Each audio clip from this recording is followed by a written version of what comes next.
what it is, you know. I mean, a loss is a loss. That don't determine who you are. Many people have failed in life, you know, but failure sometimes can be a great thing. It depends on how you apply it to your life. You know, sometimes failure can be a motivation to you to be able to be more determined, to make it the next time, more confident. You know, a lot of guys have lost their titles, you know, and they needed that loss. And when you seen them came back, what they did, you know what I mean? It's just all when you talk about that, I think about J. Rock Williams. You know what I mean? You know, I love how he said he just went back. He, you know what I mean? He just went back all to the bases and put himself in rule conditions, and you know, he just focused on himself, and he came back and became a champion, man. You know what I mean? And that's what you have to do. You know what I mean? Life is all about ups and downs. You know, everybody want to be on top. Everybody wants success. But the thing about success is when you gain success, you have to stay relevant. You have to keep success. And sometimes staying relevant is harder than really just actually becoming successful.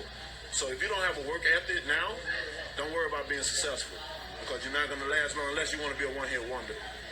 Simple Steve 123. Next question, he says here.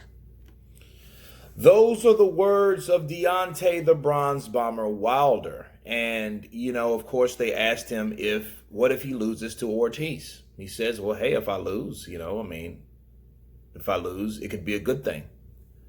You know, life is about ups and downs. And a lot of times, you know, the good thing about losing, you can regroup. You have another opportunity if you have the right type of contract to get a rematch to redeem yourself. And you can focus. And he used J. Rock Williams, which is a brilliant example, because J. Rock Williams, of course, for the people that don't know, he is a super welterweight. He was, you know, he fought Jermall Charlo and was knocked out by Jermall Charlo before Charlo went up to 160. And, you know, of course, by default, he is the WBC middleweight champion right now. But he was beaten in his first professional loss to Jermall Charlo. And, of course, they had beef and all this craziness, but he did buckle down. He refocused himself and he trained hard. And what did he do? He was the guy. He was the man. He beat the man that beat the man. Okay. He beat Hurd. Okay. He beat the unified champion to become the unified champion. And Hurd beat, of course, Erislandy Lara, which was the man at that weight class. So, you know, that just shows you that a loss, if he wouldn't have lost, where would he be? Would he be in that situation that he is now? So that's good for Wilder. Now, Wilder in particular, I like how he sets those comments up for insurance, just in case he does. I don't think he will. Do I want Deontay Wilder to win? No, I'm going for Ortiz because I'm an Ortiz fan. Bottom line. And then it would just be it would be good for Ortiz due to certain politics of the game, of the first fight or whatnot. People know how I feel about the first fight and the favoritism I feel they gave Wilder, but that still is a dangerous fight. It still was a very dangerous fight that Deontay Wilder was involved with Ortiz. Now, this is good because I would hate for Wilder to talk a lot of trash and, you know, say, oh man, I ain't losing to Wilder. I ain't losing to Ortiz, and, you know, this is not what it is. And I don't, you know, I never lose to him. You know, he didn't go that route, and it's a good thing. It's very wise. Okay. It's a smart thing to do because this is heavyweight boxing, man. We didn't know, and did anybody anticipate the 7th round going the way it went? Okay, because from that point, I seen that shift change.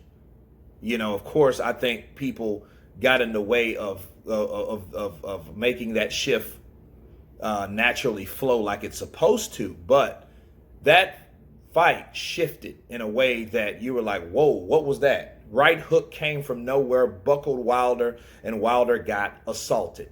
Okay, so Wilder knows, maybe he's saying that because of the first fight, because he knows there is a possibility of Ortiz hurting Wilder again and maybe stopping Wilder. Maybe they don't have the referee in their back pocket in this fight. Who knows? Maybe that's not the case, which more than likely, if they're smart, they should, or they will. But, it's great to hear Wilder comment like this because you don't know.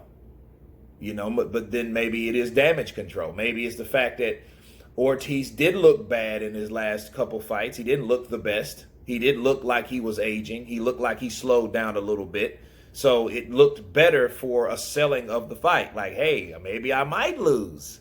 Stay tuned. You know what I mean? I might lose this fight. It's all about ups and downs. More than likely I'm not going to lose. That motherfucker looked terrible last fight. You know what I mean? So, it could be one of those situations. So you have to look at every possible avenue and reasoning behind what people say, But again, take nothing away from Wilder for saying what he said. What he said was absolutely true. If he does lose, even if he doesn't believe he's going to lose, that's still the right thing to say, because what happens if he fucks around and loses? We can resort back to this. And it was like, well, like I said, Ortiz was dangerous, and that's why nobody wanted to fight him. Damage control. You see where I'm going with this? So if he does, he's setting himself, he's planting great seeds for that harvest of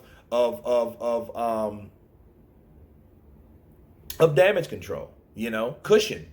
He's making a cushion for himself, and that could happen, but again, I don't think Wilder would fight a fight that he didn't think he could win. You know what I'm saying? And I don't think by now, I don't think his handlers would put him in with fighters that he may lose against. This is boxing. This is a business. People do things. People make fights. They set fights for certain reasons. Certain fighters are not meant to fight and win against other fighters. Let's just call it what it is. This is what it is. Okay? So with Wilder, he keeps it 100 on a loss to Luis Ortiz, and I've covered all the reasoning behind it. But of course, again, it was a great comment. I respected what he said. You guys tell me what you think about Deontay Wilder's statements towards a possible Ortiz loss. Of course, please subscribe. And you guys been counterpunched. Peace.